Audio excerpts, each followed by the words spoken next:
Hello, friends. Robert Bevan here, author of the Caverns and Creatures series of comedy, fantasy novels, and short stories. With me is Sam West, and today we're talking about the spell Charm Monster. Oh, Hello, charming. monster. Yes, very charming. This is Thank a you. 4th level enchantment from Xanathar's Guide to Everything. You'd think of the player's handbook, because there's like hold monster and hold person in the player's handbook, but there's only charm person in the player's handbook, and this one's Xanth. I don't know. That's neat, I think. Is it neat? I don't know. It's something. It takes an action to cast, 30-foot range, verbal somatic components, duration of an hour, no concentration. You attempt to charm a creature you can see within range. It makes a whiz save. It does so with advantage if you and your companions are fighting it. If it fails the save, it's charmed by you until the spell ends, or you or companions do anything harmful to it. The charmed creature is friendly to you. When the spell ends, creature knows it was charmed by you, and it can upcast target more things once per spell level. So if you go 5th level, you get 2 monsters. 6th level, you get 3 monsters. Neat. I like this little spell. Is it good? Yeah, but it's neat. Well, what is the new? I mean, It's a 4th level spell. yeah, it's Only a 4th level, charms. but it's monsters. Monsters is like a big category.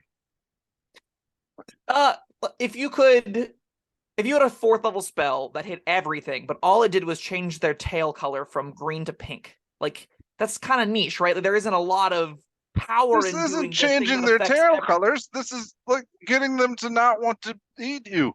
potentially. Then that's where it's like kind of at its best. At the same time, like suggestion can make monsters not want to eat you, and that only costs a 2nd level spell slot, and it also compels them to potentially do other things.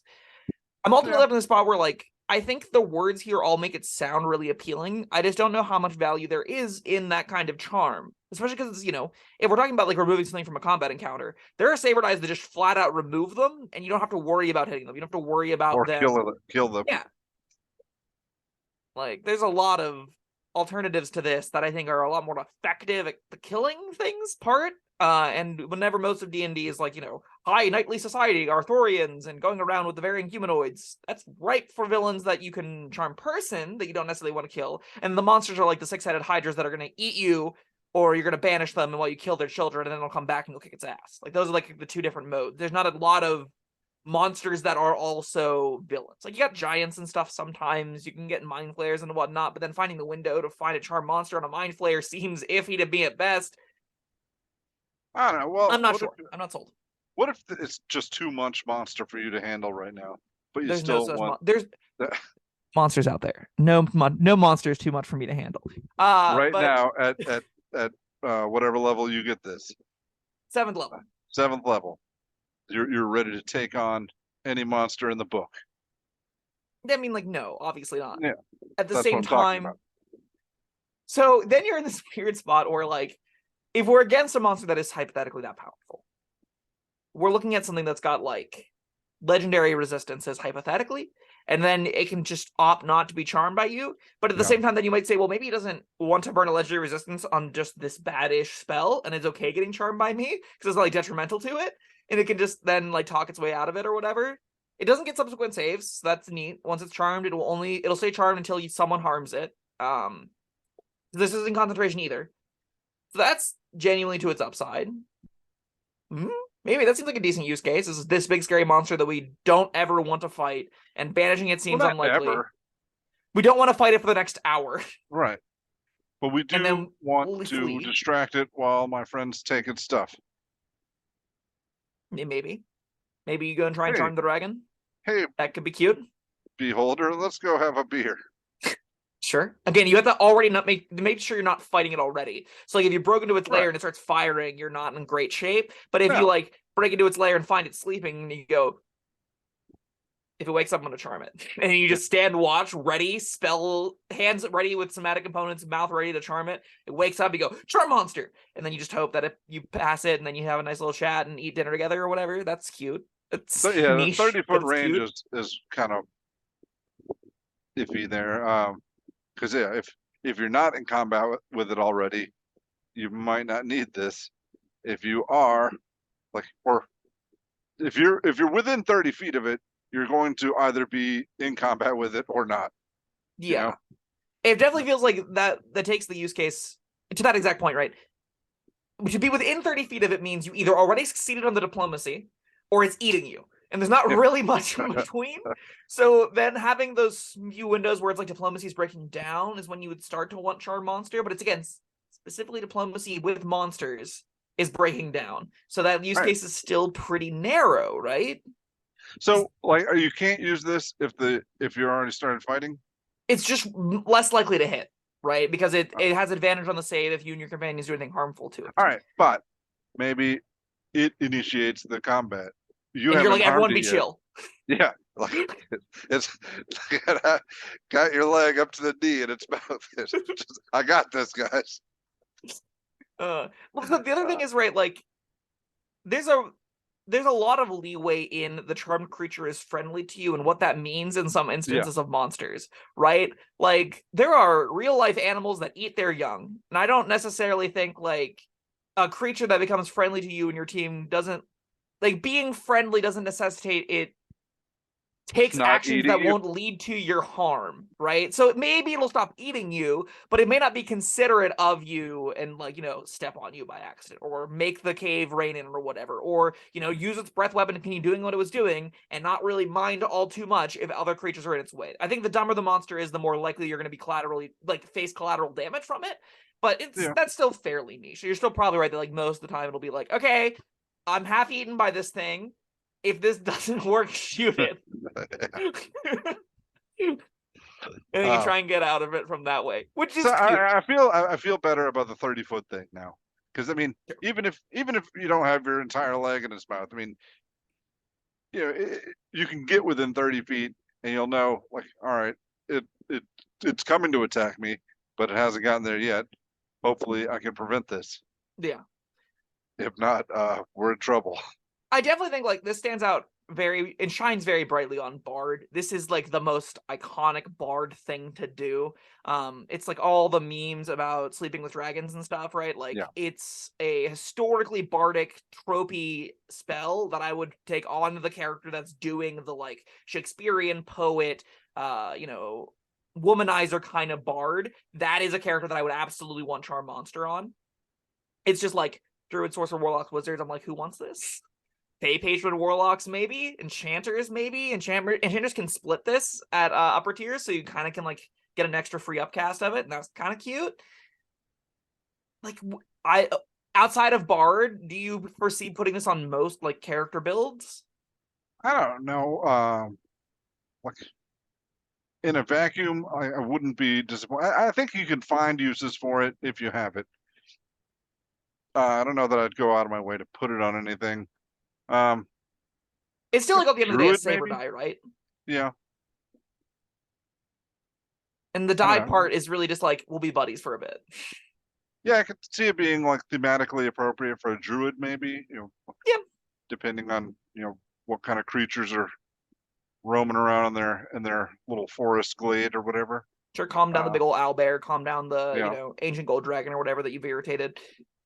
At that point, I also wonder, like, so Calm Emotions is a spell. It's a 2nd level spell that also kind of solves the same problems, right? It makes everyone be like, hey. I mean, does that work on monsters? Calm Emotions? I thought so. Yeah, I'll double check. That's important in this conversation. But, like, it is... 4th level is a bit expensive. Like, we know Suggestion definitely is potentially better than this. Oh, okay. Calm Emotions is only persons. It's only humanoids. So, okay. All right. What about, all right, now that we're checking this, what about Suggestion? Let's fire away. Yeah. This gets a lot better if these don't work on them. You suggest course of activity limited to a sense or two and magically influence a creature you can see within range. Okay. So Suggestion does affect creatures. Yes. And that means Mass Suggestion also, I'm assuming, affects creatures, which is a 6th level spell. Although Suggestion is concentration, so if you want to be concentrating on like a summon spell or something, there is some upside to using Charm Monster. It not having concentration, I think, definitely makes it a lot more interesting. This is like you could banish something, charm its friend, and just remove 2 creatures from a fight entirely over a couple turns. And that's pretty neat, right? I like conceptually getting the ambush like drop on a group of giants, banish one of them as the fight starts. You go at the initiative starts then. They come in and start beating the crap out of you. You go, everyone hold off. I'm going to charm that one. You charm that one, and then all your friends kill the remaining 2 of them. I'm just thinking, you banish the first one, and then you say, now that he's out of the way. Exactly. Yeah. And that's so iconically bardic, right? It's so iconically bardic. I like it. That's cute. I think the specific kind of character wants that. And if anyone ever passes a save against you, you're like, whoops, there goes my spell and my turn. Oh, well. That's just the nature of saber dies, and that's not for a lot of people, myself included. I I don't That know, that you warmed me that up to this. definitely makes it, it gives it some points for upcasting. I mean, yeah, Mhm. higher level slots, but multiple targets means less of a chance of it doing nothing, And which like, I'm always a big fan of. yeah, me too. I think it having less opportunity to do just stone nothing is majorly to its credit. Polymorph has no upcast, so that does earn it points above Polymorph. I don't think Banishment does either. Let me double check. Yeah. Oh no, I'm sorry. Banishment has the same text, so it can also Okay. target more things. I still think that's probably better. Like having it not there is probably more relevant than it being there. Well, I Just because mean, it it can't take depends on supportive what you want out actions. of it. If you're just talking straight up combat, then yes. If you Mm. needed if you needed help with something, you know, if there's a reason you need to charm it, Mm. then yeah, then this would be better. And like a real consideration, right, is Charm Monster specifies the charmed creature is friendly to you, not you Yeah. and your allies, not you Right. and your pets, you.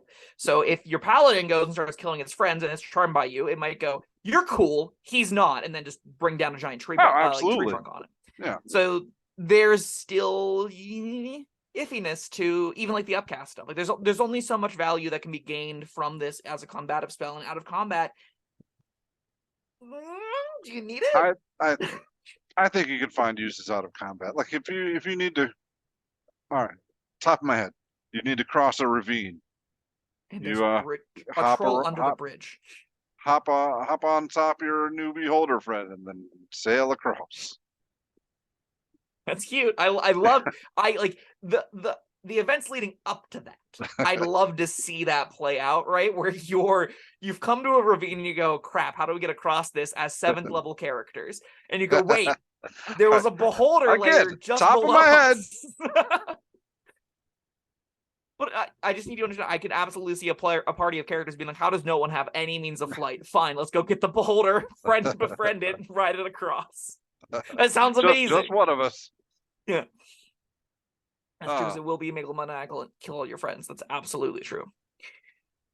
I gone full circle on thinking this probably can't be that good. It's 4th level, and while no concentration definitely makes it more castable, it's still like how good is this in frequent situations? Like how many adventures am I going to be like, thank God I had Charm Monster on my sheet? I think that answer is going to be pretty few. That doesn't mean you're not going to find uses for it. I just don't think it's like a spell that I'm ever going to need or really feel like this did something nothing else could. So I'm going to give it a 3. I think that's like, yeah, it's fine. No concentration. It upcasts well. The charm condition can be fine. It can help against some specific instances. That it will save you from death sometimes. I just don't think I want this over most of its competition. But like again, there'll definitely be some specific characters like you know the bard that just has to get it on with everything that will put this on the character sheet. I'm actually a lot higher on it. I think yeah, it fills in some of the gaps that the other spells we were talking about don't. No concentration, hour-long duration. That's great. And the duration is huge. But yeah, still I'm giving it a 3 because I don't know. I felt like your 3 was more generous than what your word said. I think it is. It's cool, but still middle of the road. Yeah, just because you won't like find it to be an invaluable resource doesn't mean you won't find uses for it. Yeah. I just think you could probably have cheaper options, but this does a little bit more than those cheaper options sometimes can do. So there's some value to it. It's just not the best spell in the world. It's fine. It's fine. Is where I'm on. Fine. It's fine. All right. Charm Monster. It's fine. Yeah, it's fine. All right. Well, we've had a really zen day of recording where it's like, yeah, this is just okay. This is just yeah. All right. Well, I guess we'll see if we can pick it up a notch for the next video. All right. Well, thank you, Sam, and thank you everyone for joining us. That was Charm Monster. Let us know what you think down in the comments. Like and subscribe and all that, and we'll see you next time. Bye-bye. Thank you for watching. If you found this helpful, informative, or entertaining, I'd really appreciate it if you hit the like button below. You needn't smash it. A gentle tap will suffice. If you want to see more videos like this, subscribe to the channel. And make sure you check out the links in the description, where you'll find my Caverns Creatures series of comedy fantasy novels, Sam's full review of the spell, and other fun things.